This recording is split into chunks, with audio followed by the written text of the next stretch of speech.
Estamos aquí en ISLA, Irish Spanish Latin American Festival 2015, y hoy quien nos visita en esta oportunidad, investigador, historiador y cuántas cosas más puedo decir sobre él, Jerónimo Ledesma. Muy bienvenido. Bienvenido al Instituto Cervantes Dublín. ¿Cómo estás? Gracias, Karina. Es un placer estar acá. Bien, hablando de docencia, hablando de tu trabajo en la universidad, ¿me podrías contar un poquito y podrías contarnos a los televidentes, bueno, o a los internautas que nos están viendo, cómo es este vínculo tuyo en relación dentro de la institución con la memoria?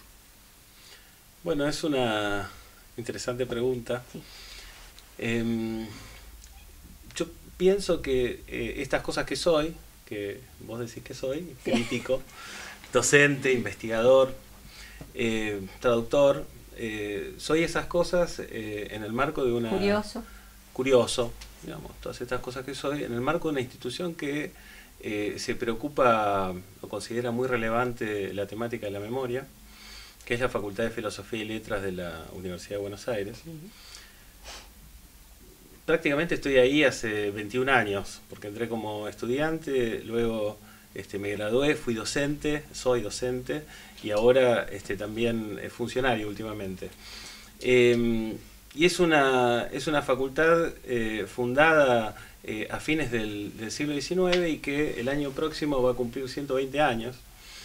¿No? Ya... Tantas cosas en común. Aquí en Irlanda el año que viene también, bueno, no 120, pero 100 años también de un hecho de la... Sí, 1916. Sí.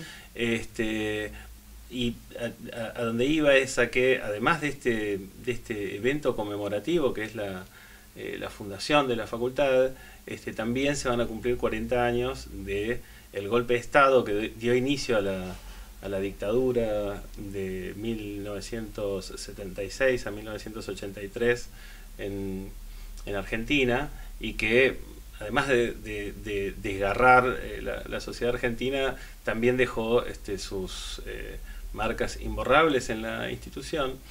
Y señalo esto, digamos, porque la institución, al pensarse a sí misma y al recordarse, ve irrumpir en el horizonte de su memoria, digamos, como un acontecimiento desgarrador, efectivamente la dictadura, ¿no? Y quiero evocar una imagen, es una imagen que quienes estamos en la facultad vemos cotidianamente, que tal vez simboliza y sintetiza esto que estoy diciendo, ¿no? Cuando uno entra en el aula magna de la facultad, el aula 108, ve una gran pared con fotos, nombres, fechas, ¿no?, de personas, y es un mural, en realidad, que se colocó en el 2011 para conmemorar a los detenidos desaparecidos en la última dictadura, que tenían algún tipo de vinculación con la facultad, ¿no? Docentes, docentes y sobre todo estudiantes, ¿no? Entonces esas imágenes que uno ve ahí son las caras, los nombres, las fechas de desaparición, las carreras a las que estaban vinculadas y correspondían, ¿no? De modo que ese mural, digamos, que fue colocado en el 2011, es un símbolo de esa presencia, ausencia, ¿no?, que constituye la dictadura, pero también es un signo del trabajo y las políticas de la memoria que hay en la propia institución, ¿no? Hay un detalle curioso, que es que el mural descansa sobre otro mural previo, que se hizo en el 2001, y que era la lista de los nombres, sin ningún otro dato y con algunas imprecisiones, de estos mismos detenidos desaparecidos,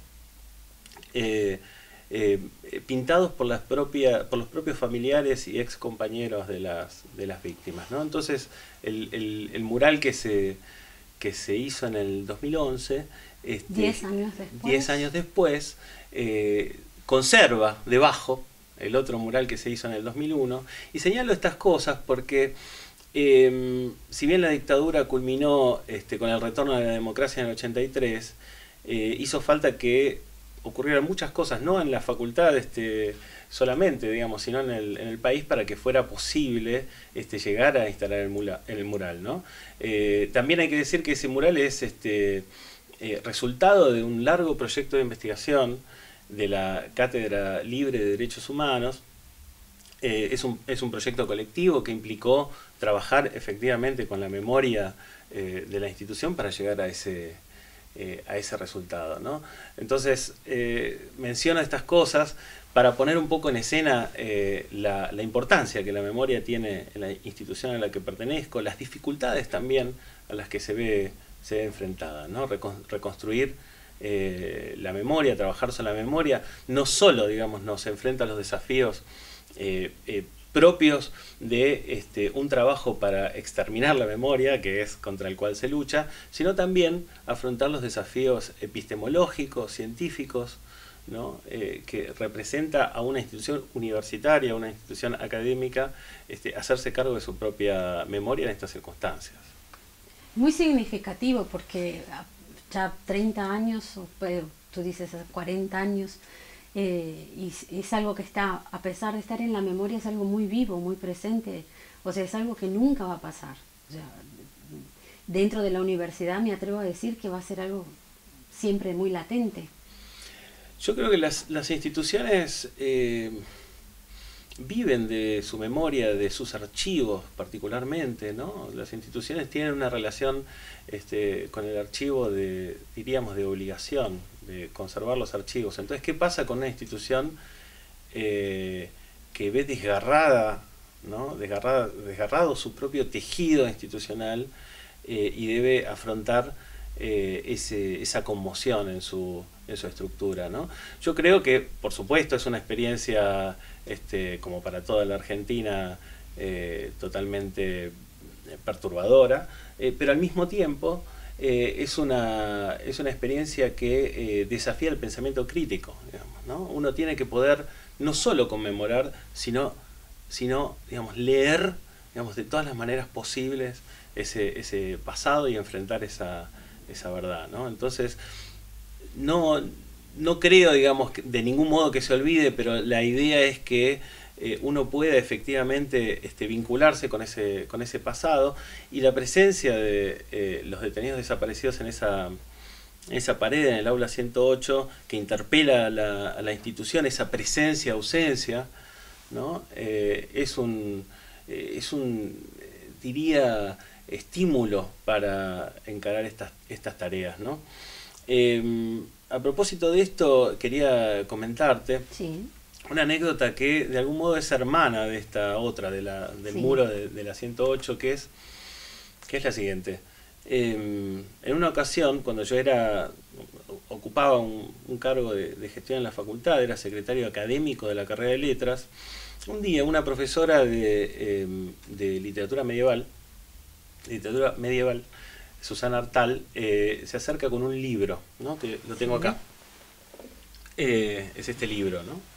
Y me lo entrega y me comenta sobre el libro que ella escribió un prólogo, que es el único libro de la autora, que fue premiado por el Instituto Cultural Argentino Irlandés en Buenos Aires, pero que también fue el último libro de la autora, porque antes de recibir el premio, el día antes de recibir el premio, fue secuestrada en 1977 y desaparecida, o sea, no se sabe su paradero, ¿no? Y que entonces este libro había sido publicado en ese año, 1977, y que tiempo después los ex compañeros de Gloria Kehoe Wilson, ¿no? Que es esta autora, se reunieron para reeditar el libro. Se juntaron, reunieron sus recuerdos acerca de la autora, agregaron otros materiales, papeles inéditos, correspondencia, una serie de fotografías, ¿no? Y editaron este libro y me lo entregó, porque yo ocupaba un cargo de gestión en la carrera de letras, ¿no? Y debo decir que durante días lo tuve en el escritorio, y cuando lo leí sentí alguna incomodidad, porque me había acercado al libro con la perspectiva previa del melancólico, ¿no? De aquel que se está doliendo, digamos, por el destino de la autora. Y al leer el libro encontré un lenguaje vivo, ¿no? Muy potente, que me interpelaba como lector, ¿no? Cuando uno agarra un libro, se encuentra ante esta situación de que el libro trata de decir algo, ¿no? Al lector, o por lo menos los libros que funcionan, son porque uno siente que dicen algo, ¿no? Y era lo que pasaba con este volumen, ¿no? Era un libro que efectivamente tenía potencia literaria y hablaba en relación al presente, ¿no? Entonces sentí esa incomodidad y creo que lo traigo a colación acá, digamos, porque tiene que ver con esta experiencia, la de la dictadura, del pasado reciente, con los efectos que produce en la lectura, ¿no? O sea, ¿en qué serie ponerlo? ¿Es un documento de los desaparecidos o es un libro que hay que leer en la serie de la historia literaria, ¿no? Yo creo que es las dos cosas, o sea, por eso tiene ¿Tiene tanto vínculo aquí con Irlanda también? Me comentabas que la autora tiene... la autora desciende de un matrimonio de inmigrantes irlandeses que llegó a la Argentina en el siglo XIX. Es la cuarta generación de argentinos, pero ese es su origen, ¿no? El padre, Ernie, a su vez tenía la cualidad de que estaba vinculado al universo del cine y fue productor de una película que adaptó la novela de David Viñas, Dar la cara, ¿no? Ah, sí, claro. Dar la cara, sí. Y todos esos rastros se ven acá, ¿no? El lenguaje del libro, primero, es un libro de cuentos, ¿no? Son cuentos muy breves, como cachetadas, porque son bastante potentes, como decía, bastante crudos, con títulos cortos, con un lenguaje muy directo, que toman experiencias de personajes marginales. O sea que de algún modo la ficción genera memorias de personajes inexistentes, ¿no? Entonces, cuando uno pasa de la primera instancia, que es la recuperación de Gloria Kehoe Wilson para la memoria a través del hecho de recordar que es una desaparecida, pasa al campo de lo literario, el libro tiene muchas cosas para decir. Entonces, creo que este es un contexto muy propicio para recordar a Gloria, ¿no? Sí. Y después tenemos otro libro, que lo veo aquí, Bosquejo de la infancia. ¿Qué nos puedes contar de este material? Muy bien, Bosquejo de la infancia. Esto tiene que ver con, o sea, yo vengo hablando de las políticas de la memoria en la facultad, que es mi contexto, que es mi marco de pertenencia, pero de ningún modo, digamos, las políticas de la memoria constituyen mi objeto de estudio, digamos. Yo me dedico a la literatura del siglo XIX, básicamente europea, y a la literatura del siglo XX argentino. Y estos dos libros en realidad tienen que ver con eso. Por un lado, este libro es un libro vinculado al trabajo con la Cátedra de la Literatura del siglo XIX, que está a cargo de Américo Cristófalo, donde trabajamos muchas cuestiones que tienen que ver con esta extraña literatura, que está cerca y lejos, que es la literatura europea del siglo XIX, ¿no? Nos habla, nos interpela, pero al mismo tiempo está lejos.